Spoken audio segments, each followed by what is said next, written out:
मेरे प्यारे आका सल्लल्लाहु तआला अलैहि वसल्लम के प्यारे दीवानों, अल्लाह वालों की सोच और आम बंदों की सोच में बड़ा फर्क होता है। अगर मैं थोड़ा सा समझाऊं तो आप समझ जाएंगे। हम और आप जो सोचते हैं वो ये है, हम बड़े आराम से जिंदगी गुजारें, हमारी जिंदगी इत्मीनान के साथ गुजरे, कांटा भी हमारे पैर में चुभने न पाए और हल्का सा सर में दर्द भी न होने पाए। कहीं से किसी की तरफ से कोई ऐसा जुमला जो दिलो दिमाग को मुतासिर करे या टेंशन ला दे, ऐसी कोई चीज हमारे कानों से, ऐसा कोई जुमला हमारे कानों से न टकराए। हमारे लिए नर्म बिस्तर हो, आसाइश के सारे सामान हो,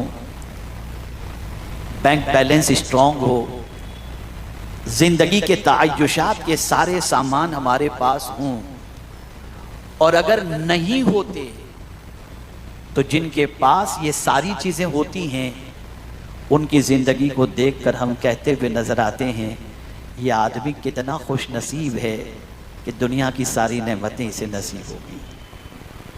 मैं सवाल पूछूंगा, आप जवाब दीजिए, क्या ये हम सब की सोच है या नहीं? जवाब दें आप, है ना? हम सब सुबह से लेकर रात तक मेहनत करते हैं, और करना भी चाहिए, कि जमीन के ऊपर की जिंदगी बड़े आराम से गुजर जाए, इत्मीनान से गुजर जाए, पुरसुकून गुजर जाए। ये हमारी सोच होती है। लेकिन जब हम अल्लाह वालों की जिंदगी देखते हैं, और इसी के साथ में समझाता हुआ चलूं, हर दुनिया में आराम की जिंदगी गुजारने वाला इंसान मौत के वक्त भी आराम से मरे, ये जरूरी नहीं। मौत की बात जब उसके सामने की जाती है तो उसके कदम लड़खड़ा जाते हैं, और वो ये कहने पर मजबूर होता है कि सब कुछ देने को तैयार हूं, बस मुझे कुछ दिनों की जिंदगी और मिल जाए। मौत को वो मकरूह जानता है, मौत के तसव्वुर से बेचैन हो जाता है, मौत के तसव्वुर से बेकरार हो जाता है। ये एक आम आदमी की सोच है। लेकिन अब आइए मैं आपको बताऊं अल्लाह वालों की सोच क्या है। अल्लाह वालों की सोच ये होती है, जिंदगी कैसी भी गुजरे, मौत अच्छी नसीब हो जाए, मौत के वक्त इत्मीनान हो, मौत के वक्त सुकून हो, हमारा आखिरी सफर इत्मीनान बख्श हो, और जब हम इस दुनिया से जाएं तो हमारा नफ्स मुतमईन हो, इस हाल में जाएं कि हमें अल्लाह की बारगाह में शर्मिंदगी न हो बल्कि सुर्खरुई नसीब हो जाए। हम जीना इत्मीनान से चाहते हैं और वो मरना इत्मीनान से चाहते थे। इसका मतलब ये नहीं कि जीना इत्मीनान से नहीं चाहिए, जरूर इत्मीनान की जिंदगी अल्लाह की बारगाह में मांगो, इनकार नहीं।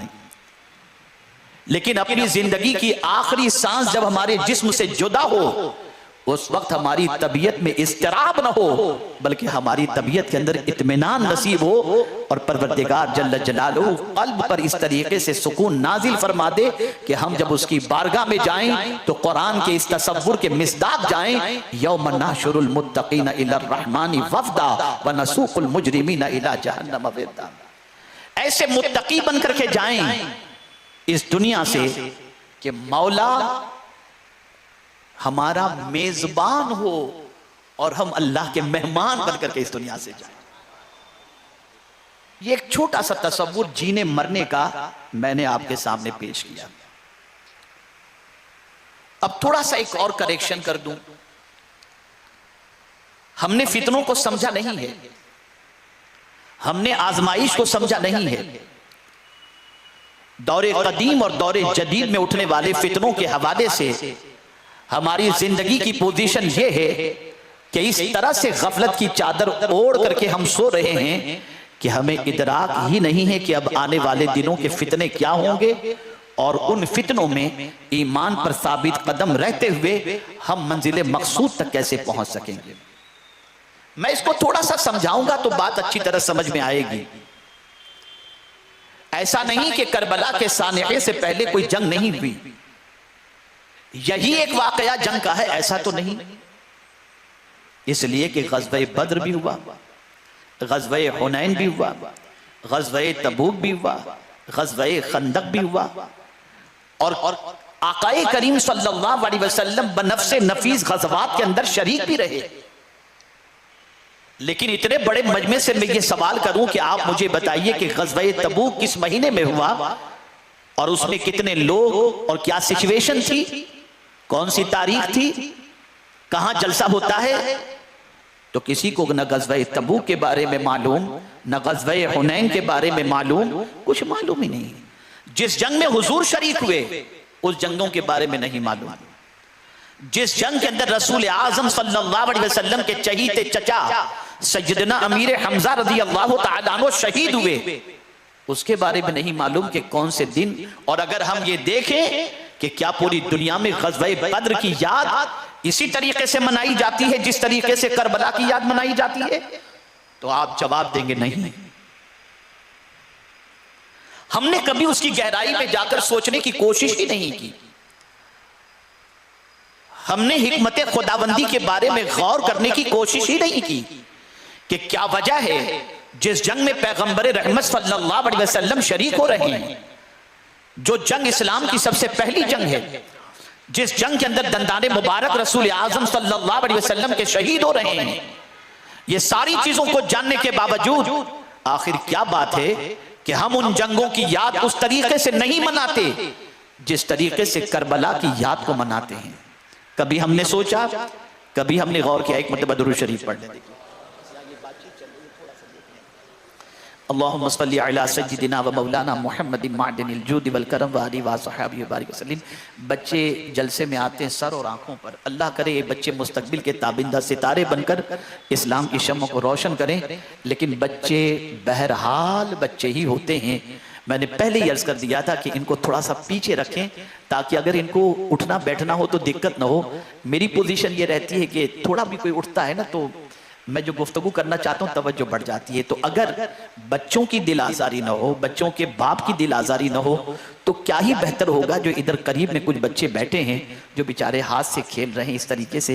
ये 2-4 बच्चे अगर पीछे चले जाएंगे तो मैं इन बच्चों का एहसान भी मानूंगा और दुआ भी करूंगा कि अल्लाह ताला इन बच्चों को मुस्तकबिल का ताबिंदा सितारा बनाए। एक मरतबा दुरूद शरीफ पढ़ लें बेटा। वो उसको अल्लाहुम्मा सल्ली अला सय्यिदिना व मौलाना मुहम्मदिन मादिनिल जूदि वल करम व आलिहि व सहाबिहि व बारिक वसल्लम। नमाज में भी बच्चों को पीछे रखने का हुक्म। इसका मतलब ये नहीं है कि बच्चों की कोई अहमियत नहीं, बच्चों की बहुत अहमियत है, लेकिन चूंकि बच्चे बेचारे बहरहाल बच्चे होते हैं, वो अपने हिसाब से हरकतें करते। बेटा पीछे चले जाओ, बेटा उनको पीछे भेज दो, बेटा पीछे भेज दो। अल्लाह ताला इन बच्चों को इस्लाम का ताबिंदा सितारा बनाए। एक मरतबा दुरूद शरीफ पढ़ लें। अल्लाहुम्मा सल्ली अला सय्यिदिना व मौलाना मुहम्मदिन मादिनिल जूदि वल करम व आलिहि व सहाबिहि व बारिक वसल्लम। सलातम व सलामन अलैका या सय्यिदी या रसूल अल्लाह सल्लल्लाहु तआला अलैहि वसल्लम। मैं इन बच्चों से, इनके वालिद से भी माफ़ी चाहता हूँ। मेरी कोई नीयत इन बच्चों को न झिड़कना न पीछे करने में कोई, बस मैं चाहता हूँ कि आए हैं तो सुकून से आप गुफ्तगू समाअत फरमाएं ताकि मैं कुछ बात आपके जहन में उतार सकूँ और आपकी सोच को, औलिया की सोच, शुहदा की सोच और कुरान की रोशनी में आपकी सोच का करेक्शन कर सकूं। एक मरतबा और दुरूद शरीफ पढ़ लें। अल्लाहुम्मा सल्ली अला सय्यिदिना व मौलाना मुहम्मदिन मादिनिल जूदि वल करम व आलिहि व सहाबिहि व बारिक वसल्लम। सलातम व सलामन अलैका या सय्यिदी या रसूल अल्लाह सल्लल्लाहु तआला अलैहि वसल्लम। तो अर्ज ये कर रहा था, जिन जंगों में हुजूर शरीक हुए उन जंगों की याद नहीं, और करबला की याद चंद लोगों को नहीं आती, बल्कि दुनिया में शायद ही कहीं कोई मुसलमान ऐसा आबाद हो जो करबला की जंग से वाकिफ न हो, और शायद ही कोई खित्ता ऐसा हो जहां पर करबला की याद न मनाई जाती हो और इमाम की बारगाह में खिराज अकीदत पेश न किया जाता हो। मैं आज आपकी सोच की करेक्शन करना चाहूंगा, आखिर इसके पीछे क्या वजह है। ऐ रसूल गिरामी वकार सल्लल्लाहु तआला अलैहि वसल्लम के प्यारे दीवानों, दुनिया में हक और बातिल के दरमियान फर्क वाज़ेह हो गया। मुसलमान जानते हैं कि काफिर कौन है, मुसलमान जानते हैं कि मुशरिक किसे कहा जाता है। और रसूल रहमत सल्लल्लाहु ताला अलैहि वसल्लम जिन जंगों में शरीक हुए वो सारी जंगें खुले हुए काफिरों के साथ थी। रहमत आलम सल्लल्लाहु ताला अलैहि वसल्लम की जंग उनके साथ हुई तो काफिरों को पहचानना मुश्किल नहीं, मुश्किल नहीं। लेकिन जब मुसैलमा इब्ने कज़्ज़ाब के मुकाबले में सैयदना सिद्दीक़ अकबर रज़ियल्लाहु ताला अन्हु ने अलम जिहाद बुलंद किया, उस वक्त सहाबा शशोपंज में थे कि हम कैसे पहचाने कि खत्म रसूल आकाए करीम सल्लल्लाहु अलैहि वसल्लम को खातमुन नबीजीन मानने वाला कौन है और मुनकिरीन खत्म नबुव्वत कौन है। इसलिए कि मुसैलमा इब्ने कज़्ज़ाब के मानने वाले और उस जंग के अंदर शरीक होने वाले भी कलेमा तो पढ़ते हैं ना, पहचान क्या होगी। तो सैयदना सिद्दीक़ अकबर रज़ियल्लाहु ताला अन्हु ने फरमाया, मैदान जंग में जब तुम या मुहम्मदा कहो और जवाब में कोई लब्बैक कह दे तो समझ लेना ये हुजूर को आखिरी नबी मानने वाला है। ये पहचान हो गई। तवज्जो चाहूंगा, ये पहचान हो गई। इस्लाम पर 2 मरतबा सख्त वक्त आया है जिसमें पूरी ताकत झोंक दी गई कि इस्लाम की पटरी, इस्लाम पटरी से उतर जाए और इस्लाम में आमेज़श हो जाए और असली इस्लाम के अंदर खलत मलत हो जाए। इस तरीके से 2 मरतबा इस्लाम के साथ, इस्लाम के ऊपर वक्त आया। एक हुजूर सल्लल्लाहु अलैहि वसल्लम के विसाल के बाद एक तरफ से मानिईन ज़कात उठे, एक तरफ से मुनकिरीन खत्म नबुव्वत उठे।